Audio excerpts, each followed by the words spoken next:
Alright, what's going on YouTube?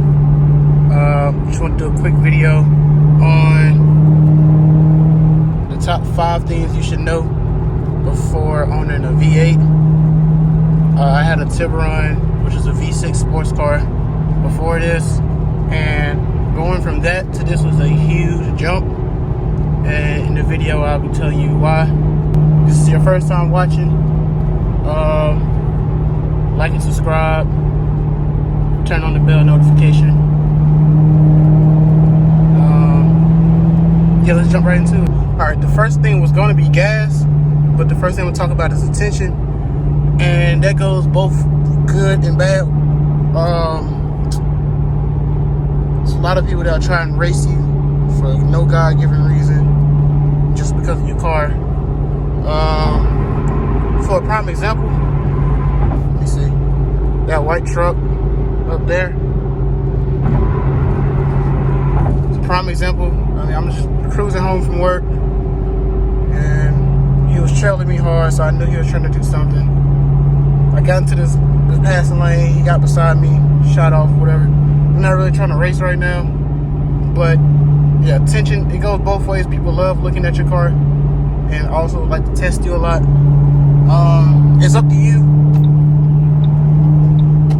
You choose your responsibility of proving yourself to people you don't have to prove yourself to, which I won't do, and actually racing.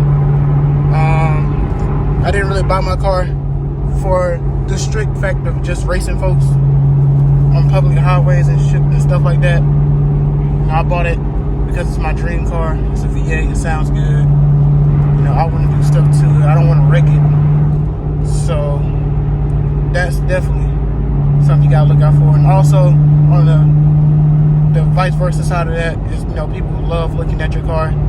You can pop your hood. People love, police. All right, I'm back. People love looking at your car. I had a kid the other day roll down his window and tell me it's a nice Mustang. You turn a few heads. You turn a few heads when you're driving, things of that nature.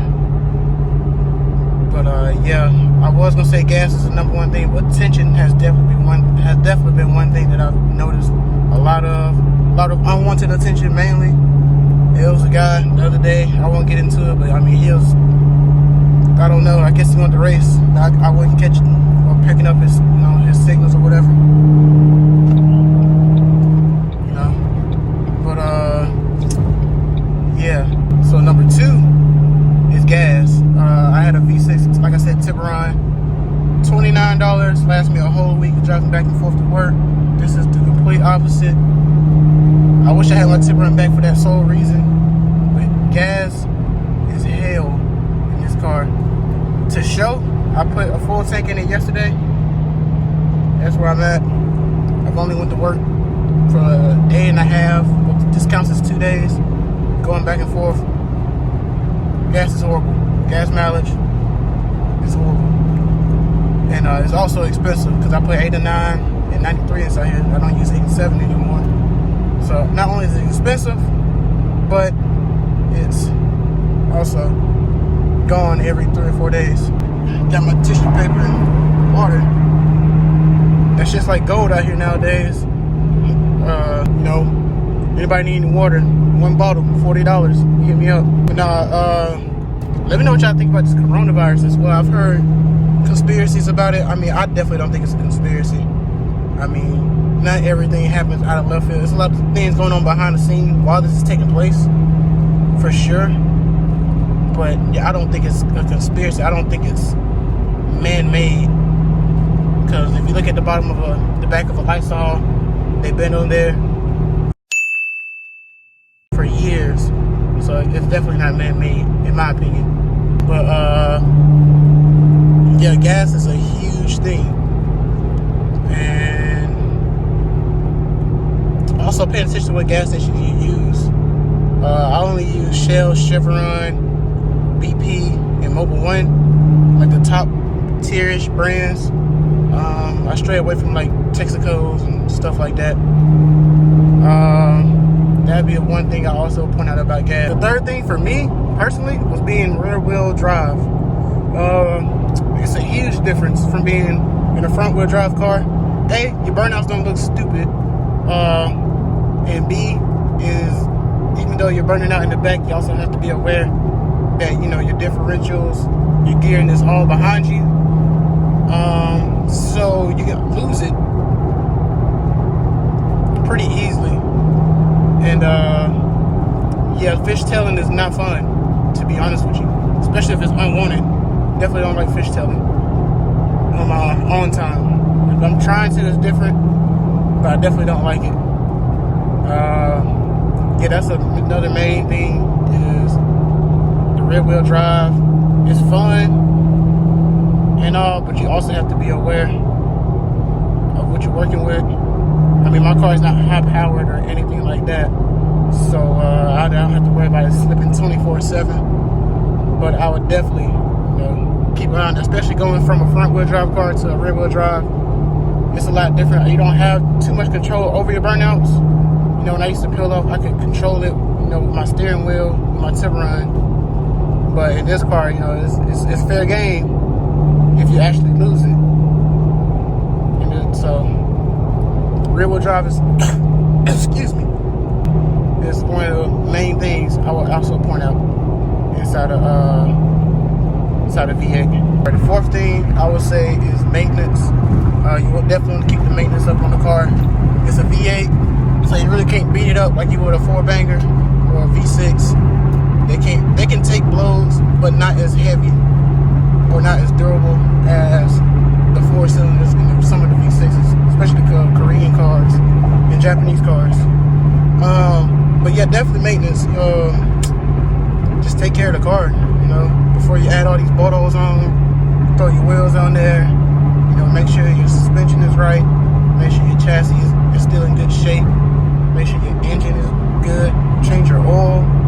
Like, some people forget the simple things, you know, once they buy these cars. You know, just thinking it's a V8, you know, you can't just slap a bunch of bolt-ons. It sounds good, but it's not running good, so, you know, you're defeating the purpose. But definitely maintenance.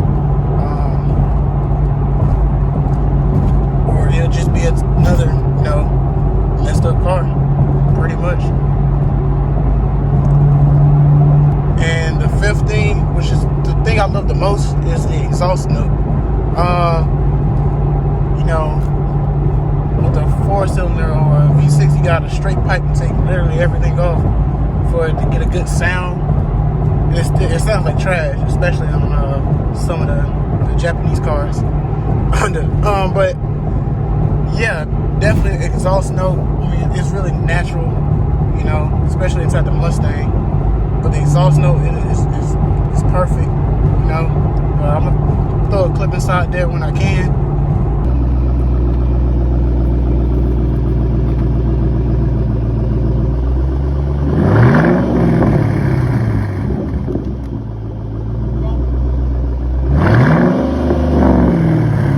But yeah, man, it sounds great. You know, just purring down the road.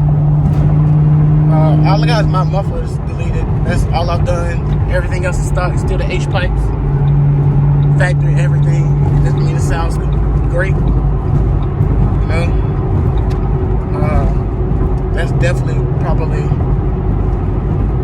yeah, I say it's top 5 thing that I would tell somebody about my car before owning it. You know, it's the exhaust note.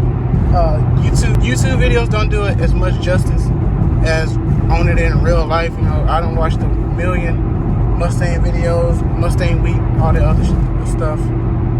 They sound great in video, but in person it's completely different. You know, actually hearing it with your own bare ears, I mean, it's 10 times better. But those are my top 5 things. Like I said, like and subscribe. I'm gonna try and make even more videos with the more ideas I come up with. But yeah, man, that's just my quick video from my mom from leaving work. Peace.